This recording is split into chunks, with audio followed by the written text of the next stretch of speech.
Sejam todos bem-vindos. Falaremos sobre globalização e o pensamento do sociólogo polonês Zygmunt Bauman, criador do conceito de modernidade líquida para se referir à pós-modernidade. O mundo sempre foi local, língua própria, cultura própria, hábitos alimentares próprios, vestimentas, etc. A economia também tinha um controle muito forte do Estado. Atualmente nós temos uma aldeia global. É a generalização do processo de globalização, onde que os Estados nacionais perderam a sua força e passaram a ser muitas vezes influenciados pelas grandes corporações multinacionais que não precisam mais de uma localidade para sua produção, nem para explorar suas fontes de matérias-primas. Elas têm dominado o mundo nos últimos anos nesse processo de globalização. No entanto, nós sabemos também que a globalização tem seus pontos positivos. As relações internacionais, a cooperação econômica, a questão dos meios de comunicação, da informação, da cultura, são importantes. No entanto, nós temos muitas flexibilizações, desigualdade social, xenofobia, as guerras, os desastres ambientais. O que fala esse polonês Zygmunt Bauman a respeito disso? A análise do Bauman diz respeito à modernidade quando você tinha relações fixas, a ideia de progresso, de nação, de razão, de religião, de família, de amizade, eram todas sólidas. Você tinha aonde se apegar.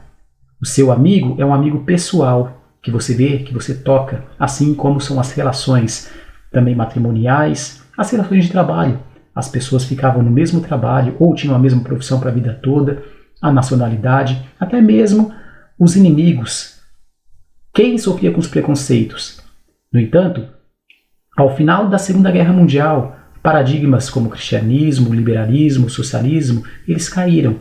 As pessoas ficaram sem referência, segundo o polonês. Assim, utilizando o mal-estar da civilização do Freud e também o pensamento do Marx, Bauman traz uma nova perspectiva, dizendo que o sentimento do ser humano, quando quebra-se os paradigmas, ele fica sozinho no mundo, tendo que, agora, identificar a sua própria identidade. O ser humano separado do útero da mãe, para ele foi uma grande tensão naquele primeiro momento. Ele é obrigado a lidar com as pessoas.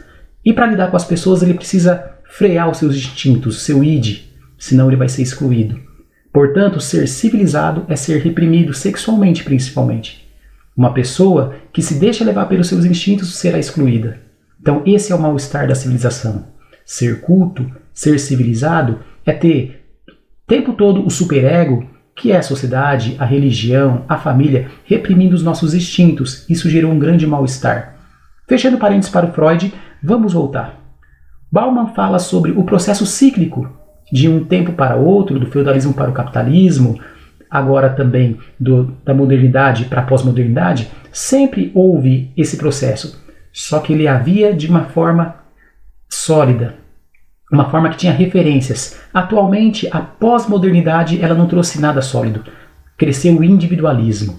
Todas as estruturas sociais, o Estado, a nação, a família, a religião foram diluídas. Então, o individualismo cresce cada vez mais, as relações são voláteis, não tem mais a amizade como antigamente, não tem mais as relações de trabalho como antigamente. E o Bauman passa a utilizar o termo líquido ao invés de pós-moderno, para se referir à mesma coisa, uma vez que ele se incomodava de ser chamado de o Papa da pós-modernidade. Nós temos aqui o derretimento dos parâmetros sociais, de uma correria moderna. As pessoas vivem correndo porque elas estão muito fechadas dentro de si mesmo. Esse que é a característica principal da pós-modernidade. Portanto, a globalização, será que aproximou as pessoas novamente? Para o Bauman, não. Ela recriou aquilo que nós pensávamos estar já excluído, eliminado, o tribalismo. As pessoas utilizam hoje as redes sociais como um viés de confirmação, uma câmera de eco, uma sala de espelhos, uma zona de conforto. Ou seja, eu entro dentro da minha pequena tribo. Essa tribo pode ser machista, pode ser homofóbica, pode ser racista, pode ser xenofóbica. Eu posso cometer crimes como tem na imagem de baixo. Outra coisa, ela deu a possibilidade para as pessoas voltarem para o útero. A internet é o novo útero, em que o principal medo atual é a nomofobia, perder o contato com o celular. As pessoas dão mais importância hoje com o simulacro, com a imagem, do que com o próprio real. Veja como que as pessoas elas precisam registrar o tempo todo como que elas são felizes, registrar suas viagens, o prato que elas estão comendo naquele momento, sempre fazendo selfie quando estão na academia. Essa nomofobia, essa que é a questão atual. As pessoas estão dentro de si mesmas, no individualismo. O consumo tornou-se a única coisa sólida que sobrou. Veja que as pessoas então precisam alimentar o seu ego, o seu simulacro, mostrar que são felizes, porque elas não têm mais parâmetros nenhum para segurar. Então o consumo ele produz novos párias, novos excluídos. Os novos excluídos são as pessoas em situação de rua, os migrantes, aquelas pessoas que não estão dentro dos padrões de consumo. Por isso, o shopping center e o campo de concentração têm a mesma lógica, segundo Bauman, que é a exclusão. Temos também um medo líquido muito forte. Se o medo antigamente era da guerra, da peste, hoje o medo nós não sabemos de onde vem. Por isso que eu preciso de proteção e confundo isso com segurança e perco um pouco da minha privacidade, devido a esse grande individualismo crescente. Bauman também fala sobre a globalização, que causou desequilíbrios sociais, uma grande verticalização, ou seja, a concentração de renda, o aumento da pobreza, como nós podemos perceber na imagem, a segregação espacial. Cada vez mais nós temos medidas que segregam pessoas, por exemplo, o fechamento das fronteiras para os imigrantes, uma grande polarização e o domínio das grandes corporações, como já falamos. As grandes corporações, elas lutam pelo seu lucro, não pelo bem-estar de todos. Assim, diante da globalização, o que nós percebemos é a concentração de renda, uma grande propaganda para todos, para o consumo, e aqueles que não consomem, de longe, sonham com aquele mundo que a globalização promete. De longe, são pressionados a consumir, a estar dentro daqueles padrões, mas estão fora. Nessa imagem, nós podemos perceber o que prometia a globalização. A globalização, um mundo unido, em que as culturas se respeitassem, faziam belas trocas, mas o resultado da globalização é um controle das grandes corporações, aí representado pelos capitalistas, como se estivessem numa mesa, os neoliberais, explorando o mundo, enquanto que algumas outras partes se perdem. Quando eu não tenho mais referências, eu sou minha própria verdade, aumentaria também os problemas de ansiedade, de depressão, de angústia, até mesmo de suicídios.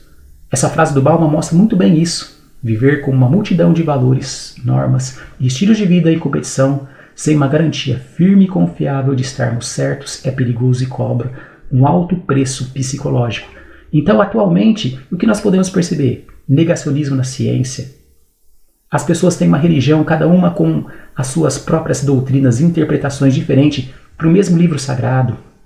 As pessoas têm relacionamentos cada vez mais líquidos de amizade. Amizades nas redes sociais são amizades não mais palpáveis, relacionamentos abertos. Então as pessoas estão cada vez mais voltadas para si mesmas. Nessa próxima imagem, podemos perceber um casal que sai por encontro, mas continuam presos dentro das suas redes sociais, dentro do seu mundo, dentro do seu viés de confirmação, dentro da sua zona de conforto. As pessoas perderam esse tato com o social. Portanto, é isso, gente. A globalização ela tem pontos positivos, tem pontos negativos. A pós-modernidade ela cria um individualismo exacerbado e que muitas vezes tem mais criado tribalismos, preconceitos, segregação do que aproximado. Um grande beijo no coração, bons estudos e até a próxima.